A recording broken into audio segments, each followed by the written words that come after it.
सभी को नमस्कार। आज हम पढ़ेंगे क्रमोन्नति या ग्रेडिंग अप के लाभ।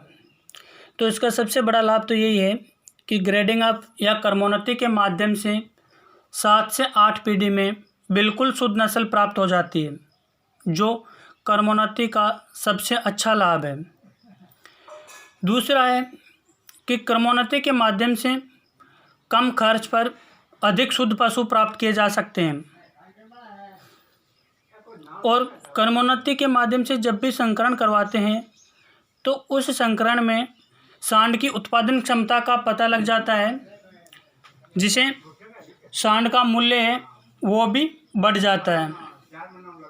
नेक्स्ट है कि अशुद्ध पशुओं की नस्ल सुधारने की सर्वोत्तम विधि है। क्रमोन्नति के माध्यम से किसी भी नस्ल को बहुत ही जल्दी, आसानी से व सस्ते तरीके से सुधारा जा सकता है। इसके अलावा है कि ग्रेडिंग अप या क्रमोन्नति के डिसएडवांटेज या हानियाँ। तो ग्रेडिंग अप से उत्पन्न संतान वातावरण के अनुसार एक दूसरे से भिन्न भिन्न होती है। मान लो नस्ल एक ही है, एक ही नस्ल में अपन सहवास करवा रहे हैं और एक ही समय पर करवा रहे हैं, लेकिन यदि उन पशुओं को अलग अलग वातावरण में रखा जाता है तो उनसे जो भी संतान उत्पन्न होती है उस संतान पर वातावरण का बहुत अधिक प्रभाव पड़ता है और वातावरण के कारण वो संतान एक दूसरे से भिन्न भिन्न हो जाती है। नेक्स्ट है कि क्रमोन्नति या ग्रेडिंग अप से जो शुद्ध नस्ल प्राप्त होती है वो बीमारी की दृष्टि से अच्छी नहीं होती है। उनमें बीमारी बढ़ने की संभावनाएं अधिक होती है और उनका इम्यून सिस्टम है जो कम डेवलप होता है, अच्छा विकसित नहीं होता है। नेक्स्ट है कि क्रमोन्नति के माध्यम से अप्रभावी जीन या खराब जीन है जो अप्रभावी अवस्था में संतति में पहुंच जाते हैं, वो अपना प्रभाव तो नहीं दिखा पाते हैं लेकिन संतति में पहुंच जाते हैं और कभी भी वो प्रकट होकर अपना प्रभाव दिखा सकते हैं। तो ये आपके क्रमोन्नति के लाभ और हानियाँ थी। इसके बाद में अब अपन पढ़ेंगे हाइब्रिडाइजेशन या प्रसंकरण।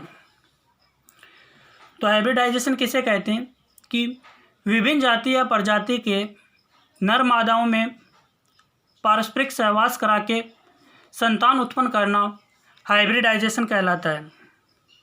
इसमें एक पशु है जो अलग नस्ल का होगा और दूसरा पशु अलग नस्ल का होगा। यहाँ तक कि जेब्रा और घोड़ा है जो दोनों आपस में किसी भी प्रकार से रिलेटिव नहीं है, उसमें भी हाइब्रिडाइजेशन के माध्यम से क्रॉस करवाया जा सकता है और उनसे संतान उत्पन्न की जा सकती है।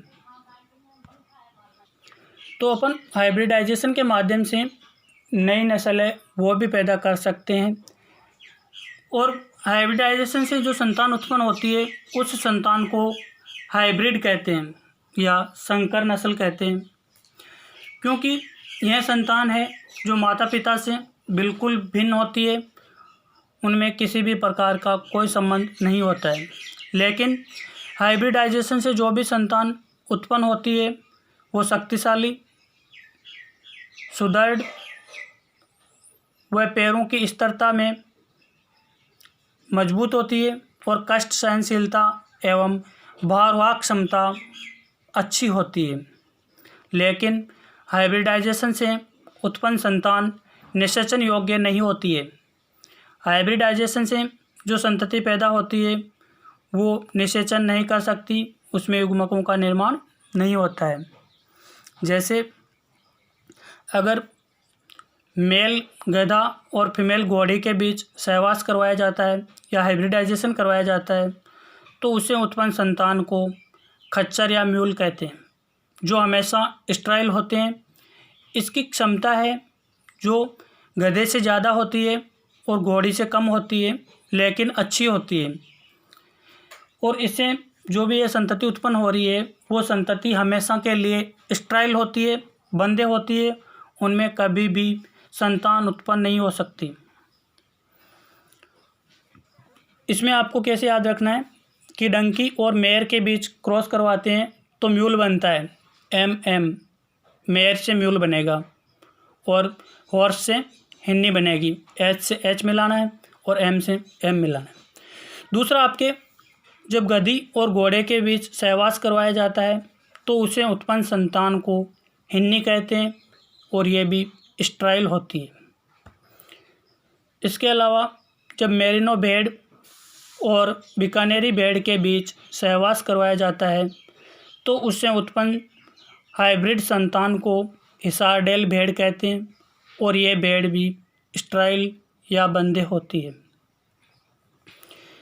इसके अलावा मादा जेब्रा और घोड़े के बीच सहवास करवाया जाता है तो उसे जेब्रोइतु संतान पैदा होती है और ये एक प्रकार की नई नस्ल होती है।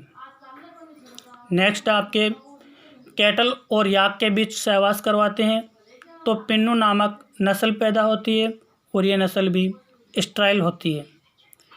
नेक्स्ट, आपके कि अमेरिकन गाय और अमेरिकन भैंसा के बीच सहवास करवाया जाता है तो कटेलो नामक न्यू नस्ल पैदा होती है और ये ब्रीड हमेशा के लिए स्टेराइल या बंदे होती है।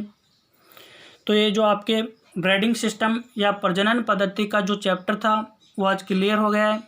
इसके जितने भी 7-8 क्लास है वो सभी मैंने कंप्लीट करवाई है और आपने अभी तक अगर पीछे की क्लास नहीं देखी है तो आप देख सकते हो। सभी को best of luck. Thank you, धन्यवाद।